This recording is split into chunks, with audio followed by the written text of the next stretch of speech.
السلام عليكم. قبل ما نبدأ بقى أي حاجة كلنا كده نصلي على الرسول عليه أفضل الصلاة والسلام. أنا معايا هنا لفتين جلاش. هنعمل جلاش كده بطريقة حلوة. ومعايا فلفل ألوان، حتتين مفروم كده على الصاج، يعني كانوا عندي في الديب فريزر. بسطرمة، بواقي جبنة تركي عندي، جبنة ملح خفيف، وعندي زيتون مشكل. تمام. بسم الله. هنفرم كده الفلفل الألوان. نجيب الصاج بتاعي.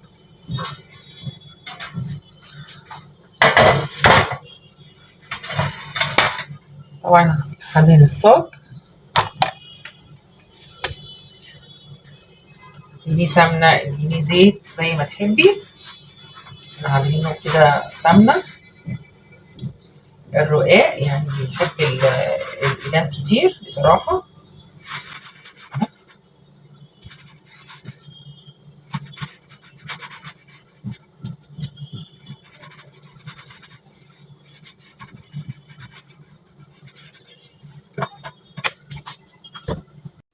طيب أنا حطيت هنا في الخلاط دي هعمل المادة اللي أنا هسقي بيها الجلاش.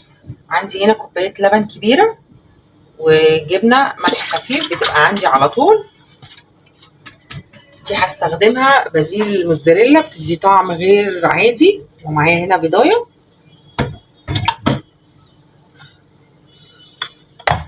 احط الجبنه التركي، بواقي الجبنه التركي اللي عندي تتكسر كده معاهم، عشان وانا بسقي الجلاش. حته الجبنه التركي دي عايزه اقول لكم بتدي طعم كده غير طبيعي. انا ما حطيتش ملح ومش هحط ملح عشان عندي زيتون وعندي بسطرمه وعندي العصاج في ملح. طبعا انا هحط معلقتين زبده كده كبار، خليهم يدوبوا كده مع اللبن والجبنه، عشان طبعا احنا هنحتاج ماده دهنيه نسقي بيها الجلاش عشان يبقى مورق وحلو. الزبده دي تحفه اللي انا مسيحاها معاكم في فيديو. زبده الشرقيه بلور. زي ما قلت لكم انا ما حطيتش ملح، اكتفيت بالجبنه التركي والجبنه البيضاء اللي هي الملح خفيف. بسم الله. طبعا دي اللي انا هسقي بيها الجلاش. روعه. جربوا ولا جبنه موتزاريلا بقى ولا حاجه، اي حاجه عندك اعمليها مش هتقول لا طبعا.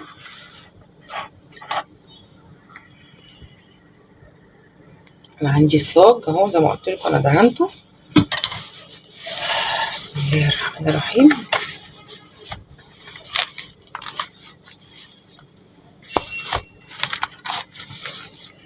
الجلاش عندي لسه مفكش من الفريزر، لسه مطلعاه برضو، مش مشكله يعني نشتغل بيه. بسم الله.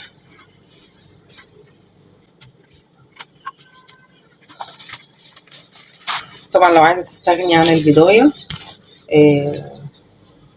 مش مشكله، هي مش هتزفر معانا. انا هجيب يعني رشه فلفل اسمر كده صغيره، بس رشه كده من الفلفل الاسمر. طبعا احنا عاملين اللبن والجبنه والحاجات اللي احنا عاملينها علشان نسقي بيها الجلاش. طبعا لو خلصت هنزود لبن وزبده.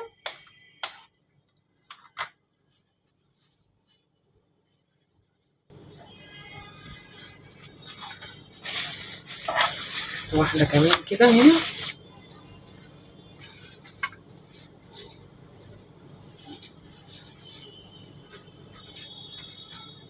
طبعا انا كنت عاملاه معاكم قبل كده في فيديو، بس بشكل تاني. زي ما قلت لك الجلاش عندك لو حته مكسره حته مفرفته مع في الفرن كل ده بيتداوى. بسم الله الرحمن الرحيم. نسقي بقى كده تطلع صينيه جلاش روعه، تطلع مورقه وجميله. اضربوا اللبن كده مع اي جبنه عندكم تطلع اكتر من رائعه. اي بواقي بقى، احنا عندنا بيبقى عندنا بواقي جبنه بنشيلها لحاجه كده زنقه. ولادك يقول لك عايزين جلاش، عايزين جلاش حلو جلاش حادق، هم طلبوا الحادق فقلت ايه هعمله لهم. لقيت عندي حتتين عصاج في الفريزر، تين جبن، اي حاجه عندك اشتغلي بيها مش هتقول لا. طبعا عندي الجلاش متكسر زي ما قلت لكم ولا تفرق معانا يعني، كل ده والله العظيم بيتداوى في التقطيع ما بيبانش اصلا.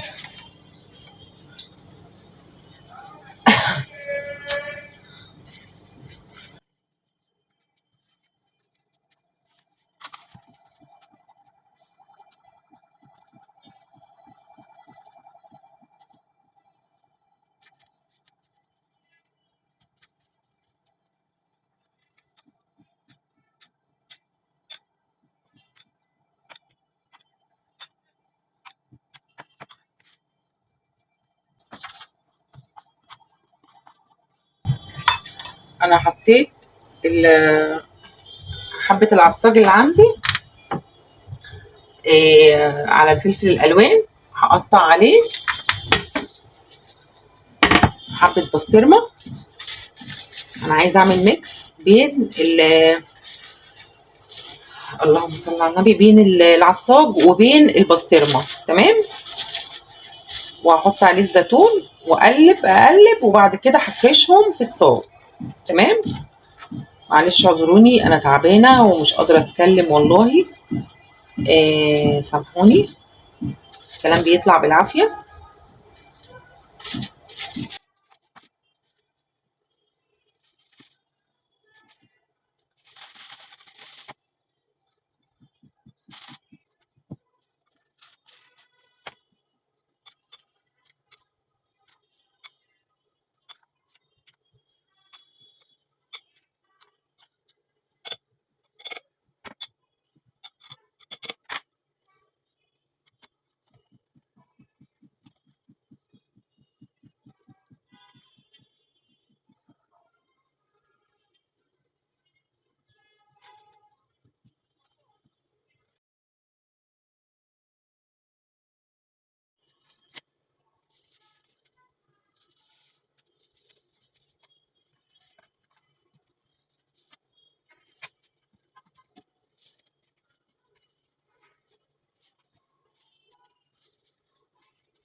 انا طلعت صاج الجلاش،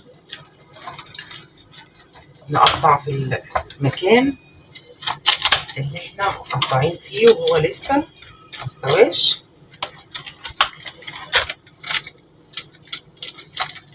طالع مورق وريحته حلوه جدا.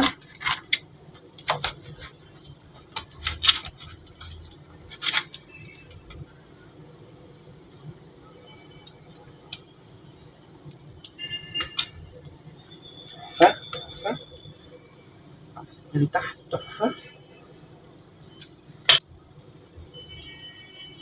مورق، والحشوة مليانة وحلوة جدا. اتمنى تجربوه، واشوفكم بقى في حاجة تانية، والسلام عليكم ورحمة الله.